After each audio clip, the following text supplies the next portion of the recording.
నమస్తే. అప్పుడు మౌనం, ఇప్పుడు ఫైర్ ఎందుకు? అసలు చిరంజీవి బాలకృష్ణ విషయంలో ఏం జరుగుతుంది? బాలకృష్ణ ఇటువంటి మాటలు కొత్తవి కాదు. గతంలో కూడా చిరంజీవిని టార్గెట్గా చేసుకొని ఎన్నోసార్లు మాట్లాడిన సందర్భాలు కూడా ఉన్నవి. కానీ ఎప్పుడు చిరంజీవి కౌంటర్ ఇచ్చే పరిస్థితి అయితే లేదు. అందుకు కారణాలు కూడా లేకపోలేదు. రాజకీయంగా ఒక మాజీ ముఖ్యమంత్రి కొడుకుగా, అలాగే ఒక ముఖ్యమంత్రికి భావమరిదిగా బాలకృష్ణ రాజకీయ పలుకుబడి తెలియందేమీ కాదు. ఈ క్రమంలో బాలకృష్ణ నోటి నుంచి తనకు వ్యతిరేకంగా వచ్చే ప్రతి మాటకు కౌంటర్ ఇస్తే తనకు ఇబ్బందులు వస్తావని భావించి మౌనం వహించారు చిరంజీవి. కానీ ఆయన ఫ్యాన్స్ మాత్రం ఎప్పుడూ మౌనం పాటించలేదు. బాలకృష్ణ, మోహన్ బాబు ఇలా ఎంతో మంది చిరంజీవిని టార్గెట్ చేసిన ప్రతిసారి వాళ్ళని చిరు ఫ్యాన్స్ టార్గెట్ చేస్తూనే వచ్చారు. మరి ఎప్పుడు లేనిది ఇప్పుడు ఎందుకు చిరంజీవి ఇంత త్వరగా రియాక్ట్ అయ్యారు? గతంలో చిరంజీవిని బాలకృష్ణ అన్న మాటలు చూసుకుంటే ఇప్పుడు బాలకృష్ణ అన్నది చాలా చిన్న మాట మాత్రమే.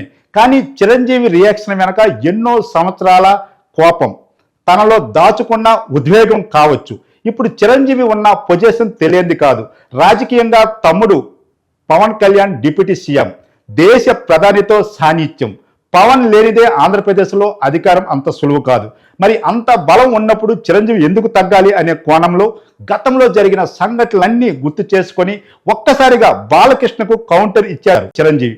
మరి ఈ క్రమంలో చిరు తమ్ముడు పవన్ ఎందుకు స్పందించడం లేదు అంటే పవన్ స్పందించాడు. పవన్ స్పందనే చిరంజీవి రిలీజ్ చేసిన ప్రెస్ నోట్. ప్రత్యేకించి పవన్ స్పందించవలసిన అవసరం లేదు. అయితే జరిగిన డ్యామేజ్ ఏంటో చంద్రబాబుకి తెలుసు, పవన్ కళ్యాణ్కి తెలుసు. వారేమి తెలియక రాజకీయాలు చేయడం లేదు. అయితే డ్యామేజ్ను తగ్గించుకునే మంచి మార్గంలోనికి వెళితే ఇద్దరికీ బాగుంటుంది. మరి ఈ క్రమంలో రాజకీయ కురువృద్ధుడు చంద్రబాబు తన రాజకీయ చాణక్యాన్ని మరోసారి ప్రదర్శించారు.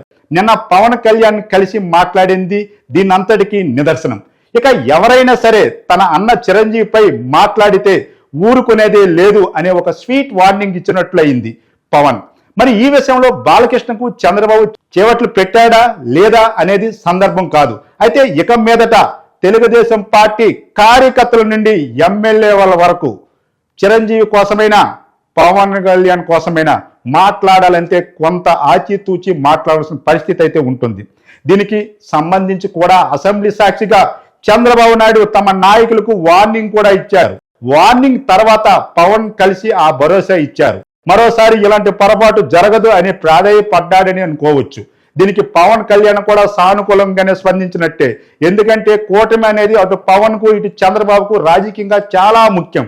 ఎందుకంటే జగన్ లాంటి బలమైన నాయకుడిని ఎదుర్కొనాలంటే కూటమి తప్పదు. ఈ నేపథ్యంలో రాజకీయాలను కొంత రసవత్తరంగా మారావి. అటు బాలకృష్ణ మాటలు పవన్ కళ్యాణ్కు కూడా ఒక అవకాశంగా దొరికావి.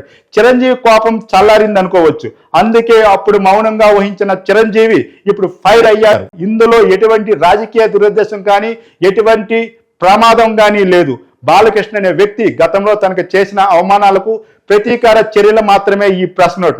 అయితే చంద్రబాబు పవన్ కళ్యాణ్ కలిసి బొజ్జగించినప్పటికీ, అసెంబ్లీ రికార్డులో ఆడియో తొలగించినప్పటికీ, కూటమిలో చిచ్చు పెట్టడానికి, కూటమి నేతల మధ్య వైరాన్ని పెంచడానికి ప్రయత్నించే వైసీపీ ఈ విషయంలో ఏం చేస్తుంది, అభిమానులు ఎలా రియాక్ట్ అవుతారో, ఈ వివాదం ఇంతటితో ముగిస్తుందా లేదా అనేది చూడాలి.